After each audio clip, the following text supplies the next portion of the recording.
Je vais vous parler de 7 étapes vers la foi parfaite. Qui veut une foi parfaite ici? Alléluia. Le chemin au cœur de Dieu, c'est la foi. Hébreux 11, 6, une des plus belles définitions que nous avons de la foi. Hébreux 11, 6. Or, sans la foi, il est impossible de lui plaire. Celui qui s'approche de Dieu doit croire qu'il existe et qu'il récompense ceux qui le cherchent. Dites, Seigneur, je fais de mon mieux. Seigneur, je fais de mon mieux. Je crois en toi. Aujourd'hui, récompense-moi. Est-ce que vous croyez que vous allez avoir une récompense aujourd'hui? Amen. Combien il y en a qui ont été touchés pendant la louange et puis aussi les paroles de connaissance? Gloire à Dieu. Est-ce que vous croyez vraiment que vous êtes guéri ou vous allez être guéri? Il y en a que ça peut être progressif. Parfois, vous allez quitter ici, dans la semaine qui vient, vous allez constater encore plus que vous avez été guéri pendant la réunion. D'autres, c'est instantané, parce qu'il y a différents types de miracles. Dieu se manifeste de différentes façons. Il y a des gens qui me témoignent, parfois 3 mois plus tard, ils ne se sont même pas rendus compte qu'ils étaient malades, qu'ils avaient des problèmes d'intestin, puis ils ne se sont même pas rendus compte qu'ils ont été guéris. Et tout à coup, 3 mois plus tard, là, ils me revoient et disent « Ah oui, c'est vrai, je viens de réaliser, ça fait 3 mois que je suis guéri. » C'est comme ça parfois. Donc, quand on parle de Dieu, on doit croire qu'il existe. J'ai une définition ici du mot « existe » qui fait partie de la réalité. Vous savez, Dieu ne nie pas la réalité, mais il la change. Dieu peut changer la réalité. Vous avez une situation de vie, vous vous dites, je m'en sortirai jamais. Ne vous inquiétez pas, si votre foi est en Dieu, Dieu va régler des choses. Je suis certain ici, la plupart d'entre nous, on a déjà dit ça au Seigneur, quand on est dans un problème, moi je sais qu'ici vous n'avez pas de problème, mais moi j'en ai de temps à autre, et quand j'ai des problèmes, et c'est très difficile, j'ai une épreuve à traverser, je dis au Seigneur, Seigneur, c'est la pire que j'ai jamais eue. Je sais que je vais passer à travers, mais c'est la pire que j'ai jamais eue. Ça, en fait, c'est jusqu'à la prochaine. C'est toujours la pire quand on est dedans, quand on la vit. Mais Dieu nous rappelle, la dernière fois, qu'est-ce qui est arrivé? Tu as passé à travers, tu étais victorieux. La fois d'avant, la même chose. Et il peut reculer jusqu'à notre tendre enfance où on pensait toujours qu'on ne passerait pas à travers parce que c'était difficile.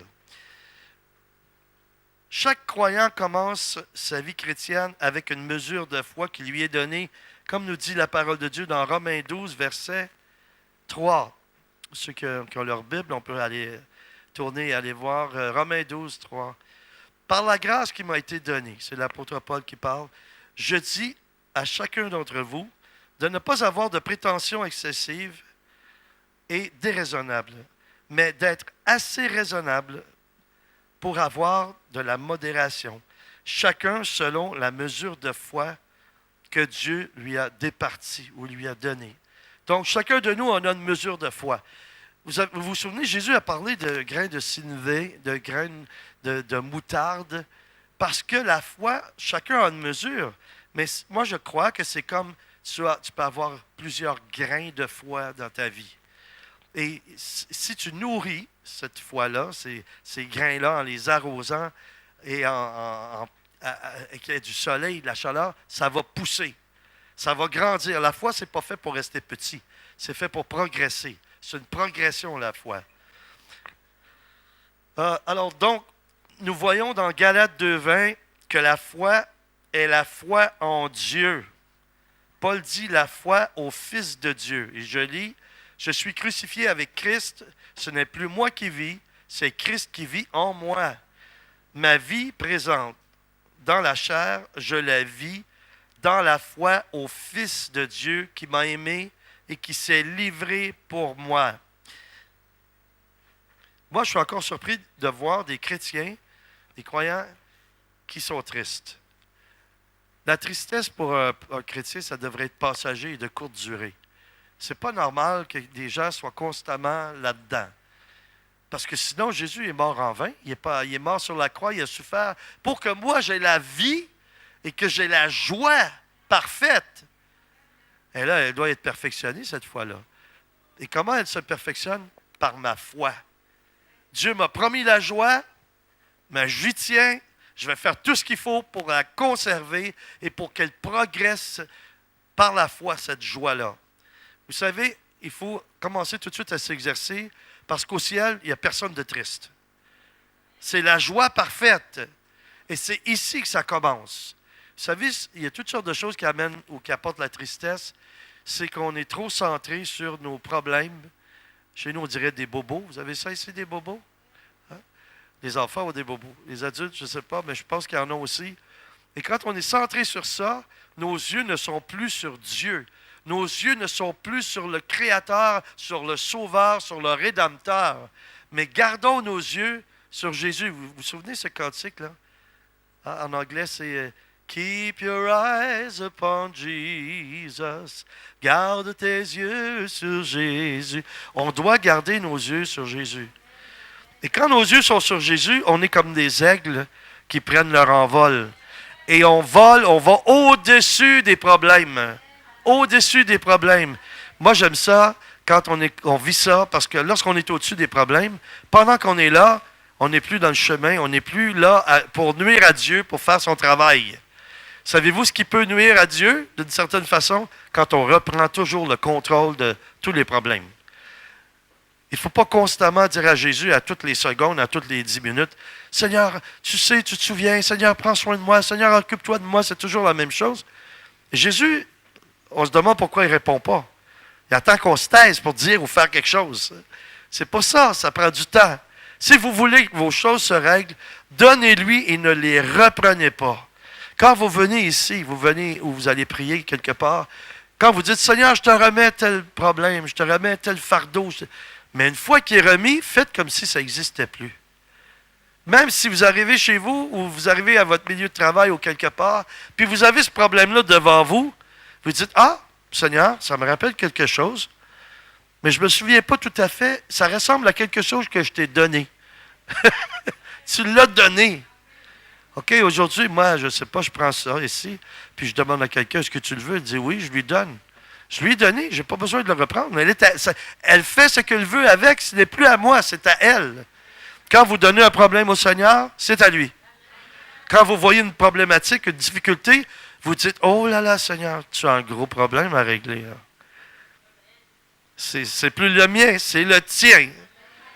Ce n'est pas nos combats, c'est lui qui doit combattre pour nous. Qu'est-ce qui nous défait? Qu'est-ce qui fait que la foi diminue ou elle s'affaiblit? C'est parce qu'on ne laisse pas Dieu agir assez ou suffisamment. Vous savez, moi, je suis vraiment complètement ou totalement dépendant du Seigneur. Je vais ici et là, je voyage. Dieu, c'est lui qui ouvre les portes, c'est lui qui ferme les portes, c'est lui qui... Et parfois, les portes fermées nous donnent une direction pour une autre porte ouverte. Puis, je ne me questionne pas à savoir, je ne m'inquiète pas, je n'ai pas besoin de m'inquiéter. Parce que je sais que Dieu, il s'occupe de tout. Mais il y a une chose importante, je dois le consulter quand je prends des décisions. Je dois l'écouter. Parce qu'il y en a qui pensent qu'ils marchent ou qui fonctionnent par la foi, mais ils ne voient pas le résultat.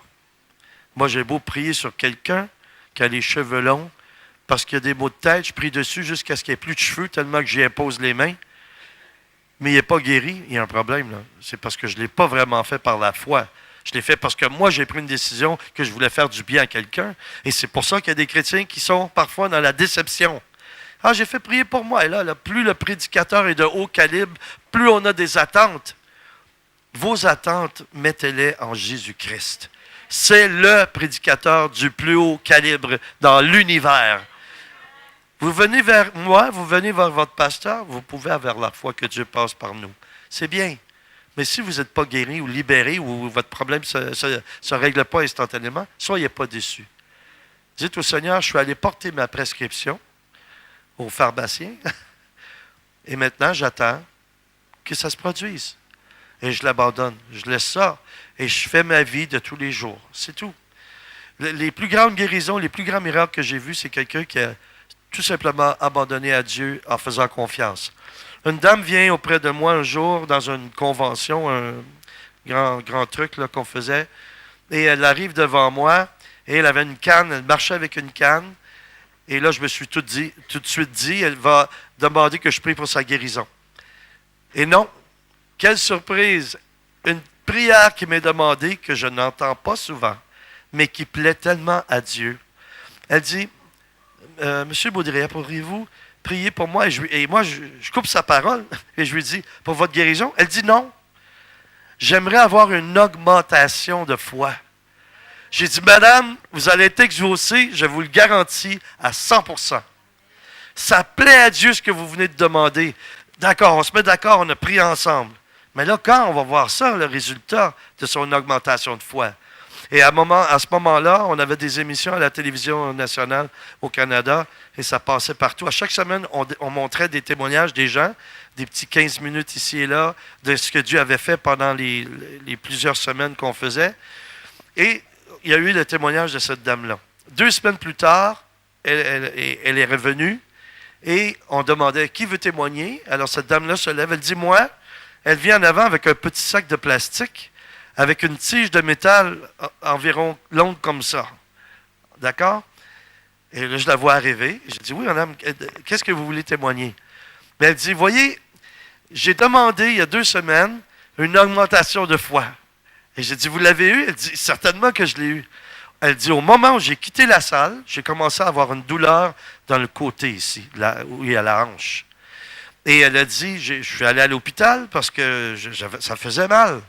Et le médecin lui passe un rayon X, un scanner, puis lui dit, madame, vous avez une tige de métal dans votre hanche. Qu'est-ce que ça fait là? Puis elle a dit, docteur, c'est vous qui avez mis ça là. Elle dit, pourquoi? C'est pas possible.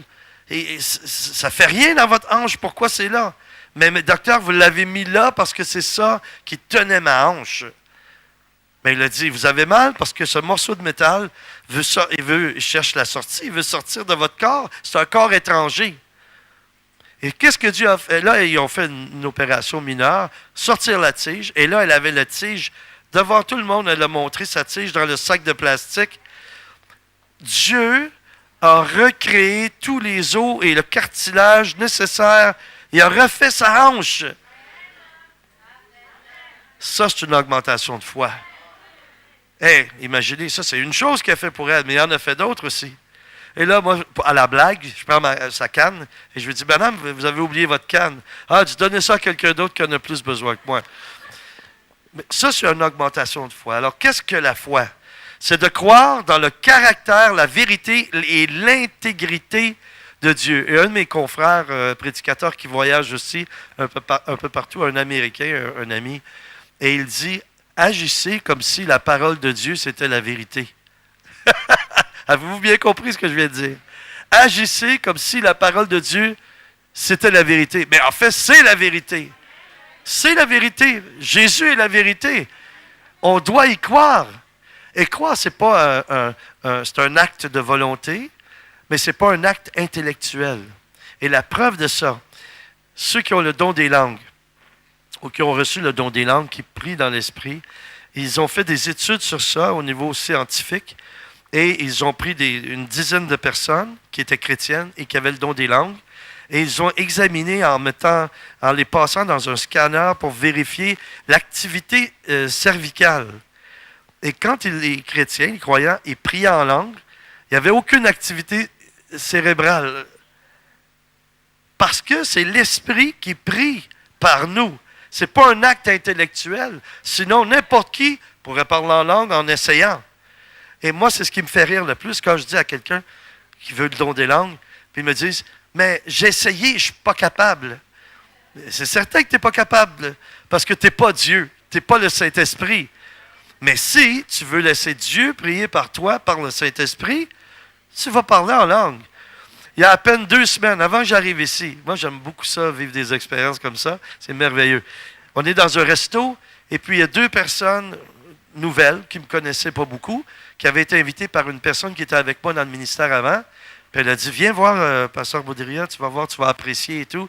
Tu vas vraiment être béni. Et ensuite, on est allé prendre un repas au resto. Et les 2 hommes sont là, et notre ami, un autre homme, et Nancy était présente, elle a vu ça. Ils sont assis là, on est en train de prendre notre repas. Tout à coup, comme ça, j'avais même pas prêché sur ça, pas parlé sur ça. Tout à coup, un des messieurs me dit, Je ne comprends pas pourquoi, mais j'ai une question à vous poser. Je dis oui, allez. Il dit, j'aimerais ça avoir le don des langues. J'ai dit, bien certainement, et moi j'aime ça dire ça, c'est ma spécialité. Ça manque jamais, hein? Je vous dis, je donne des séminaires sur les dons spirituels et il y a une semaine où on enseigne sur le don des langues et l'efficacité et toutes les raisons du don des langues. Et je fais avancer les gens en rangée et ceux qui l'ont imposent les mains à ceux qui ne l'ont pas. Et moi, je passe et je leur dis comment faire, comment Dieu veut qu'on fasse. Et puis je passe et je leur dis, je vais vous le dire quand vous l'avez. Parfois, je passe et puis, oups, OK, toi, tu l'as, continue. Et là, ça se met à grandir. Et on dirait qu'on est dans la chambre haute parce que plus ça va, parce que ceux qui prient déjà, plus ceux qui s'ajoutent, c'est formidable d'entendre ça. Alors, ils sont là et je lui dis, tu le veux, le don des langues? Il dit oui. J'ai dit, tu le veux-tu? Est-ce que tu le veux tout de suite? Il dit, ici, dans le resto, là? J'ai dit, ben oui. Est-ce que tu le veux tout de suite? Il dit, oui, je le veux tout de suite. Qu'est-ce que je dois faire? Alors, je lui explique rapidement, je lui donne un petit enseignement de 2-3 minutes pour qu'il comprenne ce qu'il va savoir et comment l'utiliser. Et là, je lui dis, OK. Il dit, qu'est-ce que je fais? Je dis, ben, donne-moi ta main, comme ça. J'ai dit, moi, nous, on va prier en langue, ceux qui ont le don des langues ici. Toi, ouvre ta bouche et dis les mots qui vont monter de ton cœur. Alors, je lui donne la main, quelques secondes, il commence à parler en langue. L'autre en face, je lui dis, il avait de l'air étrange un peu, il sourcillait un peu. Qu'est-ce qu'il y a? Tu n'as pas le don des langues, toi? Il dit, non. Tu le veux? Mais est-ce que tu penses que je suis capable? Je dis, non, tu n'es pas capable, mais est-ce que tu le veux? Il a dit oui. J'ai dit, OK, donne-moi la main. Juste quelques secondes comme ça. Ouvre ta bouche et allez. Commence à parler en langue. Alors, on était dans le resto, on se donnait la main, on se tenait la main, puis on priait comme ça. On a senti un envahissement du Saint-Esprit. Et l'autre, qui était un peu plus jeune, il n'avait jamais expérimenté ça. Et il dit, je dois aller au WC. Je vais aller au WC, je reviens. Et il revient, il s'assoit. Et là, il était là. Je ne sais pas quoi faire. Qu'est-ce que tu sais pas?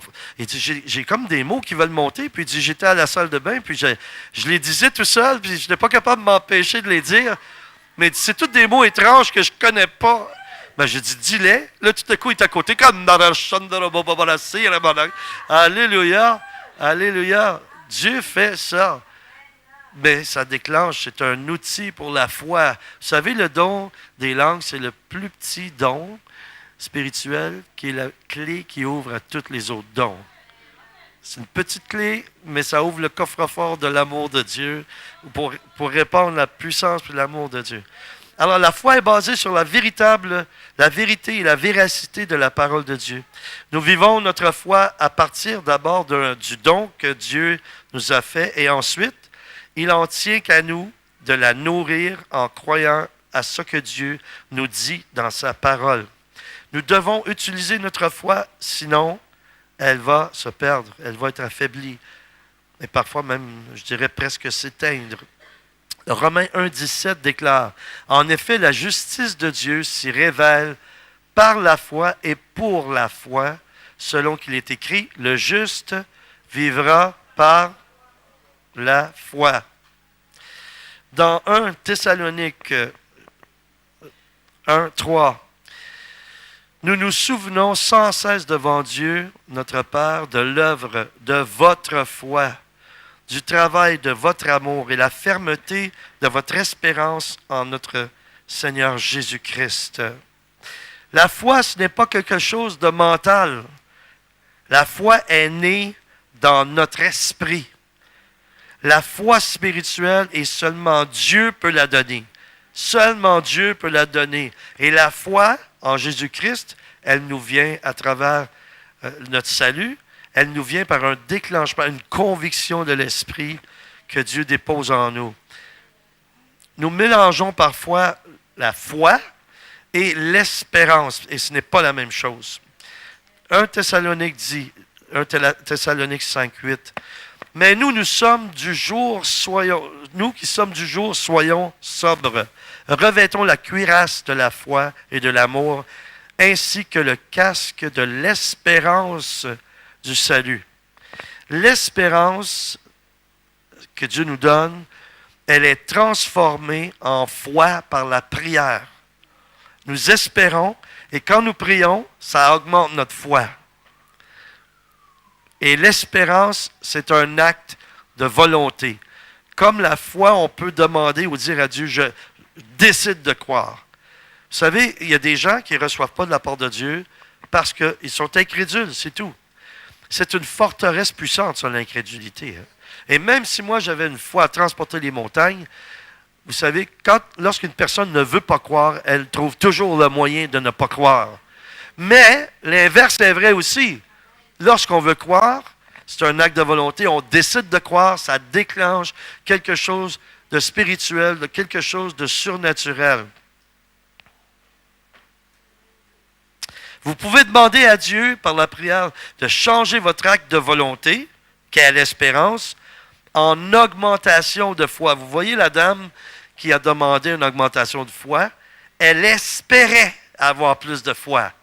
Et elle a pris son espérance, elle est venue auprès de moi et ensemble, on a cru. Et parce qu'on a cru, on a vu quelque chose d'extraordinaire être accordé par la foi. Luc 17, 5 déclare, « Les apôtres dirent au Seigneur, « Augmente-nous la foi. » Combien de fois, c'est pas le même mot foi, mais c'est le chiffre foi multiplié. Combien de fois on demande au Seigneur, « Seigneur, augmente ma foi. » C'est pas une prière qu'on demande souvent, je crois pas. On doit le faire. À la fin, j'aimerais qu'on puisse faire ça. Prier, demander au Seigneur de nous donner une augmentation de foi. On a besoin pour nous amener dans les choses que Dieu désire pour nous. C'est des degrés, c'est des niveaux. Alors, si on ne demande pas à passer au prochain niveau, il y a des choses qu'on ne peut pas recevoir parce qu'on ne croit pas suffisamment. Et j'allais dire quelque chose à propos de ça. Bon, je vous en parlerai un peu plus tard. Il y a 7 types de foi. La première, ou ce n'est pas un ordre précis, mais c'est 7 types de foi différentes. Il y a la foi faible. Qu'est-ce qu'elle est, la foi faible? Elle est celle qui s'arrête aux circonstances. Elle est celle qui limite Dieu et ses bénédictions envers nous. Les mauvais enseignements, les faux enseignements, ce que ça fait, c'est que ça nous affaiblit et ça affaiblit notre foi. Les mauvaises visions nous font voir avec les yeux de la chair. Quand vous recevez une parole inspirée, une parole prophétique, vous ne devez pas croire que ça va arriver demain matin. Ça peut, c'est possible. Mais la plupart du temps, il y a un processus de transformation où Dieu nous émonde, Dieu nous transforme, nous sanctifie, nous purifie pour arriver là où il veut que nous allions.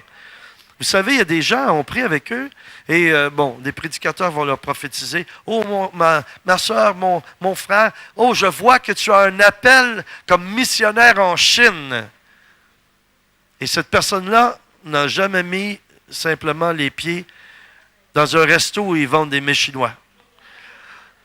Ils ne connaissent rien de la culture chinoise, ne connaissent absolument rien de la Chine. Et là, ils pensent que le lendemain matin, ils peuvent prendre un billet d'avion et s'en aller prêcher en Chine. Je ne crois pas. Dieu va préparer ton cœur. Et là, il faut que tu marches dans la direction que Dieu t'a parlé. Vous savez, des prophètes, ils ne sont pas censés nous annoncer quelque chose qui nous surprend énormément. Les prophètes, ce sont comme des tableaux indicateurs. Comme ici, partout là, sur les autoroutes, on s'en va. Et là, quand c'est écrit la vitesse, 90, alors on se dit, OK, ça veut dire la vitesse. Et si tu t'en vas sur tel chemin, telle autoroute, il y a un chiffre, tu prends cette route-là, parfois tu n'es pas certain, est-ce que je suis toujours sur le bon chemin? Tout à coup, la fiche ou la pancarte, tu la vois encore, oh, je suis encore sur le bon chemin. Mais un prophète, c'est un peu comme une affiche de Dieu qui dit, OK, mon frère, ma soeur, tu es toujours sur le bon chemin, tu es toujours sur la bonne route, continue cette route-là. Alors, la première personne à qui Dieu, avant le prophète, Dieu va t'avoir parlé à toi dans ton propre cœur. Quand Dieu m'a parlé, moi, quand je l'ai rencontré au début, j'avais reçu une prophétie que j'irais aux nations annoncer la bonne nouvelle. Mais avant, Dieu m'avait révélé, j'avais un appel pour faire ça. Parce que je sortais du show business, et moi, ce que je pensais faire, c'est des tournées, faire de la musique chrétienne partout, mais il a fallu que je sois préparé à ça. Ça a pris quelques années. Parce que j'étais trop rempli de moi-même. Ma tête était enflée. Hein? Vous dites-vous ça ici? Hein? Non, la tête était enflée d'orgueil. J'étais enflé d'orgueil. Alors moi, je me disais, je vais conquérir le monde pour Jésus. Oui, c'est bon. Bonne intention. Mais je n'étais pas outillé pour ça. Alors il a fallu que le Seigneur enlève plus de moi pour avoir plus de lui en moi. Ensuite, on a la foi temporaire. Elle dure le temps de la grâce sensible et faillit lors de l'épreuve. Elle est celle qui nous fait réagir rapidement, mais qui nous fait abandonner aussi rapidement. Donc, on reçoit une parole, on est touché, on est emballé, et puis là, oui, je vais faire ça, Seigneur, je suis prêt à te suivre, je te donne ma vie. Et là, il y a une épreuve, tout à coup, ça redescend. Donc ça, c'est la foi temporaire.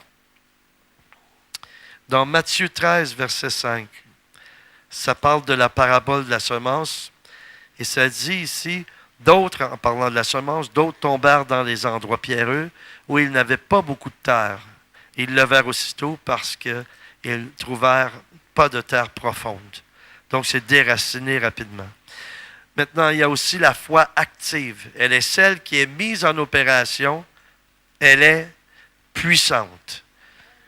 Quand Dieu t'inspire quelque chose, tu dois agir selon l'inspiration, selon les circonstances données.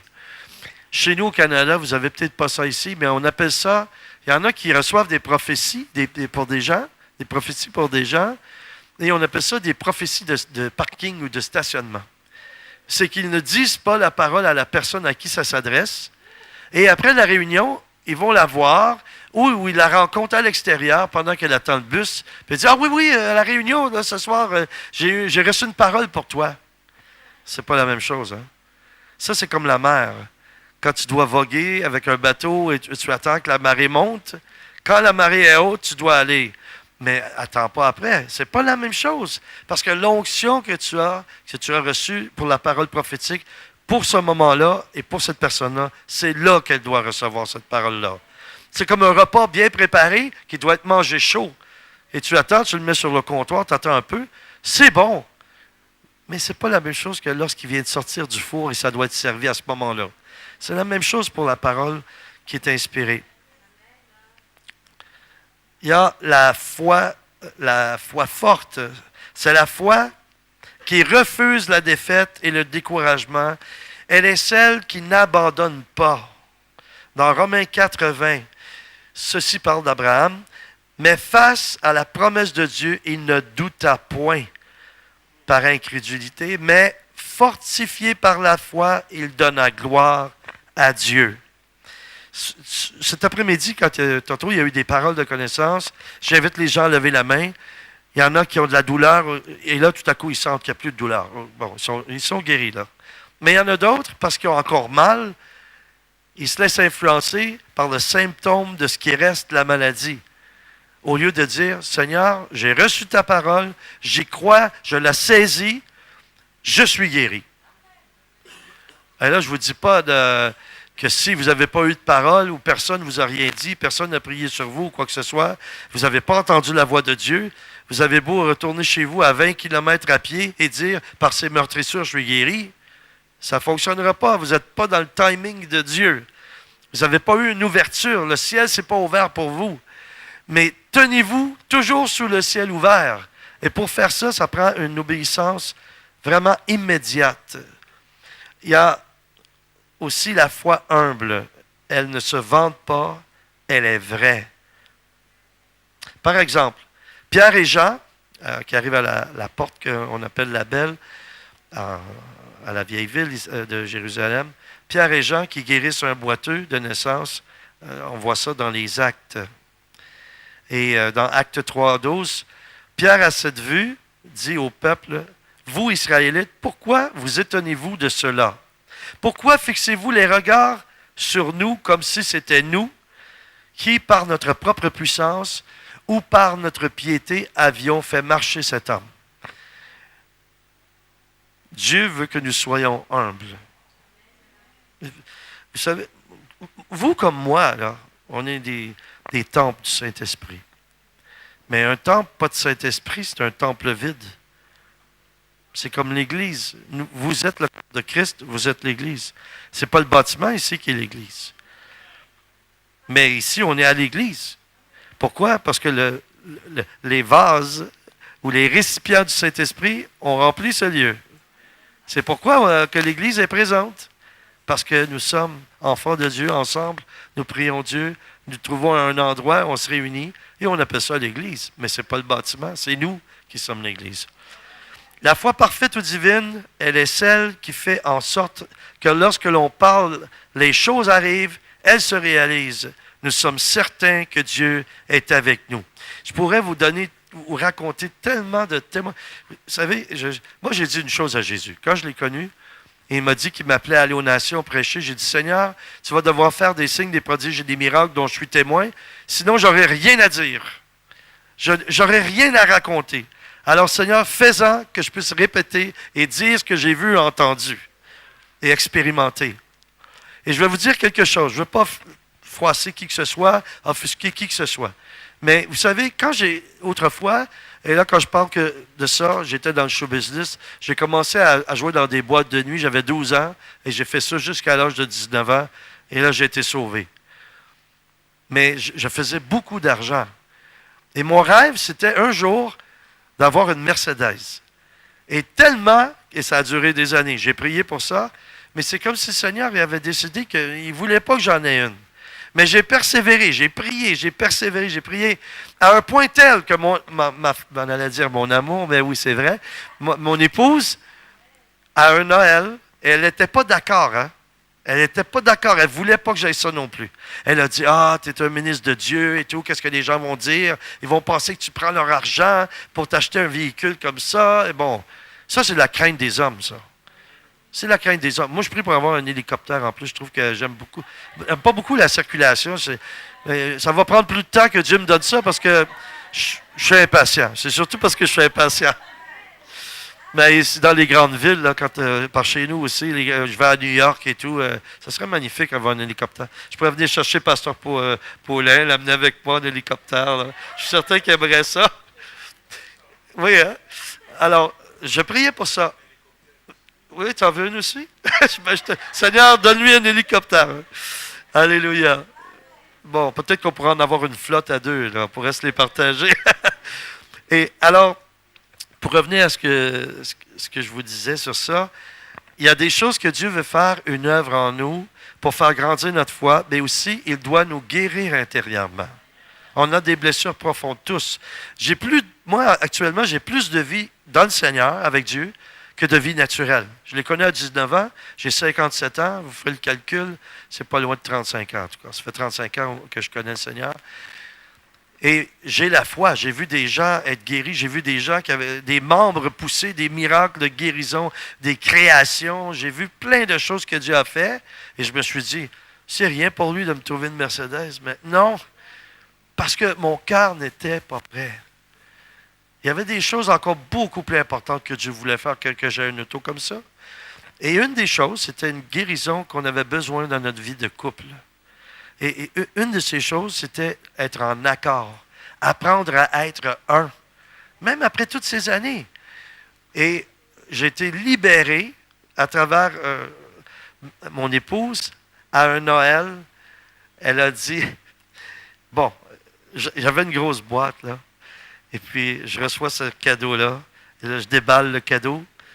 Et à l'intérieur, elle avait mis une toute petite Mercedes en métal, un modèle réduit, avec une clé, un porte-clés Mercedes, avec une clé qu'elle avait fabriquée. Et quand j'ai vu ça, au début, ça m'a blessé un peu. Je me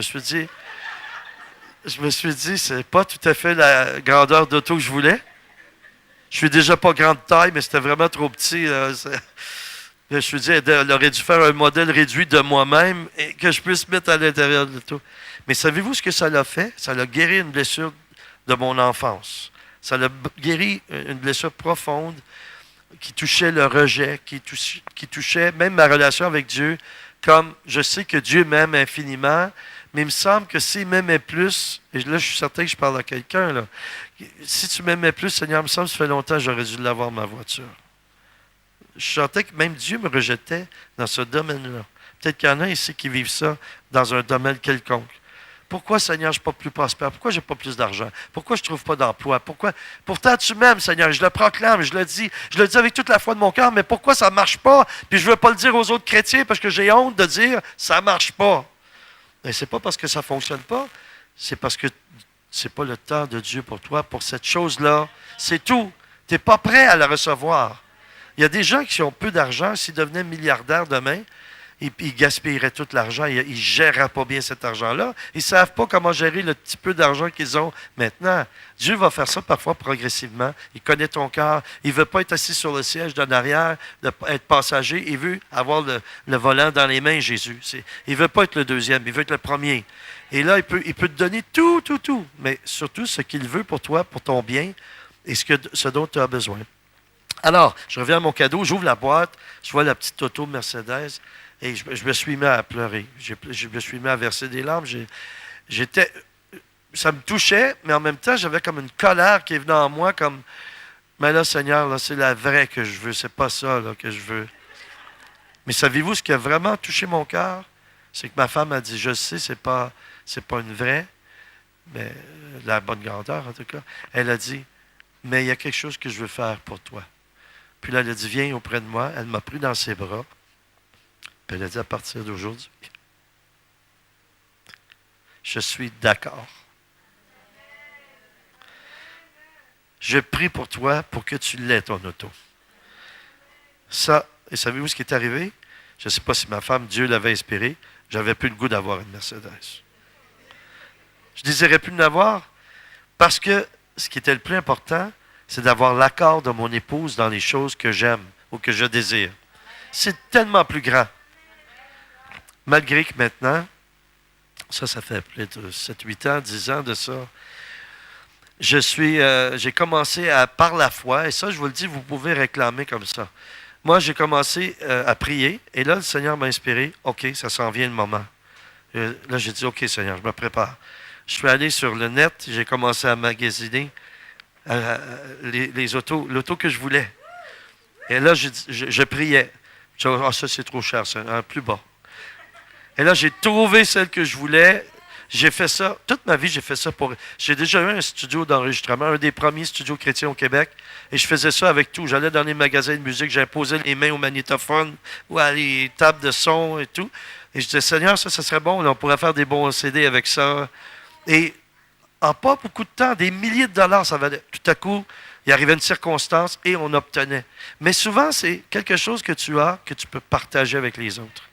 Et là, le Seigneur me disait, le jour où tu vas avoir ta Mercedes, est-ce que tu vois un pauvre, là, tu vois un itinérant, là, est-ce que tu vas l'embarquer s'il fait du stop? Là, j'ai réfléchi, j'ai dit, Seigneur, je ne suis pas certain. Et là, il me dit, si c'était moi qui faisais du stop. Ah là, Seigneur, c'est certain. Mais il dit, je peux être dans l'itinérant. Parfois, je me cache pour vérifier, pour voir ton cœur. Alors, dernièrement, j'ai fait ça. Je fais des mois de ça. Et ça, c'est fort. Ça, c'est pas un hasard. Ça n'existe pas, ça. Et c'est pas, nous, on dirait un addon. C'est pas possible. Un jour, il y a environ 3 mois à peu près de ça, mon voisin d'en haut, j'ai un voisin, hein, son auto, je ne sais pas si c'est un auto de courtoisie qu'il y a eu du garage ou quoi, mais il a fait réparer son auto. Et puis là, tout à coup, il arrive chez moi. Je pensais qu'il avait acheté cette auto-là avec la Mercedes, le modèle que je veux et l'année que je veux. Là, juste devant mon stationnement, là. Je sors de la maison, je vois ça, je fais « Oh Seigneur, c'est pas possible. » Mais je ne sais pas que c'était à mon voisin, là. Parce que moi, j'ai déjà eu des dons, des gens en affaires ou autre chose, qui arrivent et ils me donnent quelque chose. J'ai dit « Oh non, ça se peut pas. » Alors là, quand je reçois l'onction, parfois j'ai les jambes molles comme ça. Quand j'ai vu la Mercedes, j'ai eu la même réaction. J'ai fait « Oh, est-ce que c'est aujourd'hui? Voici le jour que Dieu a fait. » Et puis je vois, là, je fais « Mais Seigneur, c'est quoi? C'est peut-être l'ennemi qui essaie de me faire une tentation, et puis pour que je sois triste. Et j'ai dit « Non, je refuse. Jésus, je ne sais pas à qui est cette auto, mais je sais que dans très peu de temps, j'en aurai une identique dans mon stationnement, juste là, à moi. » 2 semaines plus tard, j'ai eu mon auto. Elle était là. Le même modèle, la même chose, et puis à un prix extraordinaire. Vraiment, Dieu m'a béni. Et là, j'ai entré dans une autre phase qui a un lien avec ma foi et avec mon comportement. Quand j'arrive à l'église, nous, on a fusionné avec 2 autres églises. On est la plus grande église de la ville. Mais quand j'arrivais la première fois avec mon auto, moi, je priais, je dis, Seigneur, comment je vais être spirituellement, mais humainement. Je vais sur la rue, les gens se tournent quand ils me voient passer avec mon auto. Ça, là, tu as 2 positions, là. Ou tu commences à avoir un peu d'orgueil qui monte, ou c'est l'humilité qui grandit. Et là, j'ai dit, Seigneur, le jour que je vais avoir ça, vraiment, aide-moi parce que il faut que je reste, il faut que je sois humble. Et puis, mais vraiment, j'aurais jamais pensé que, au lieu, il y a des gens qui ont ça et puis ils lèvent le nez, hein? Je ne sais pas si vous dites ça ici, mais moi, ça a fait tout l'inverse. J'ose même pas dire aux gens quel type d'auto que j'ai, s'ils ne savent pas, ils ne l'ont pas vu. Jusqu'à ce qu'ils la voient. Et puis, là, je suis à l'église, et puis bon, j'arrive à l'accueil. Moi, je ne faisais pas de ministère ce jour-là. C'est seulement assis avec les autres. J'arrive à l'église. Et là, j'entendais des gens qui parlaient à l'accueil. Oh, t'as vu l'auto en avant? C'est qui le riche qui est venu à l'église ce matin?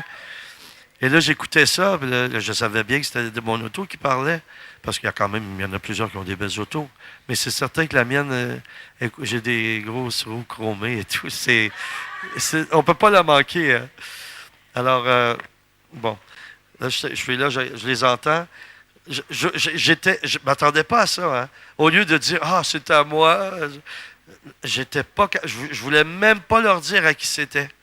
J'ai passé à côté, je suis allé m'asseoir comme si j'étais un enfant qui venait de se faire punir. Mais c'était une bénédiction. Et Dieu, quand il nous bénit comme ça, il sait quand c'est le bon moment pour ça. C'est le bon moment pour ça. Et toutes sortes de réactions. Et j'apprends, Dieu travaille mon cœur avec ça. Il travaille ma foi. J'ai remarqué qu'il y avait un code entre les gens qui avaient des autos haut de gamme, que je n'avais pas expérimenté ça avant. J'arrête quelque part. Les gens me laissent le droit de passage quand on n'a pas le droit de passer. Et je rencontre l'autre jour, un jeune qui avait une BMW avec une petite casquette, les lunettes et tout. Et là, il arrête sur le coin de la rue. Il me fait un signe comme ça. C'est comme... Il me fait ça. Et puis, ma fille de 15 ans qui est à côté, et elle dit... Non, mais papa, c'est pas vrai, il t'a pas fait ça. Qu'est-ce qu'il dit? Il t'a fait un oh yes. Elle a dit ça comme ça. Elle a fait un oh yes. Ben, j'ai dit, je ne sais pas pourquoi c'est comme ça. Et je viens pour prendre le pont, il y a de la circulation. Il y a une autre dame qui arrive avec une petite Mercedes. Elle est à côté de moi, je la vois, elle est distinguée, bien habillée et tout. Mais moi je ne vois pas quelle sorte d'auto qu'elle a. Et là, elle baisse sa fenêtre et puis dit, Monsieur, est-ce que c'est là que je dois passer? J'ai dit oui, j'ai dit allez-y. Tout à coup, je vois qu'elle a une auto comme la mienne, elle passe devant moi. C'est comme il y a un genre de code. Je ne sais pas trop si les gens se reconnaissent entre eux. Mais il y en a d'autres, par contre. Je vais vous avouer. Ils ne savent pas là, si on est riche ou pauvre ou quoi. Ça ne veut pas dire parce que j'ai une Mercedes que je suis millionnaire. Ils ne savent pas comment je l'ai obtenu. Mais j'arrête quelque part. Et il y en a d'autres, ils sont frustrés, ils sont vraiment choqués contre les riches. Et ça, là, moi, ça me fait prier à chaque fois.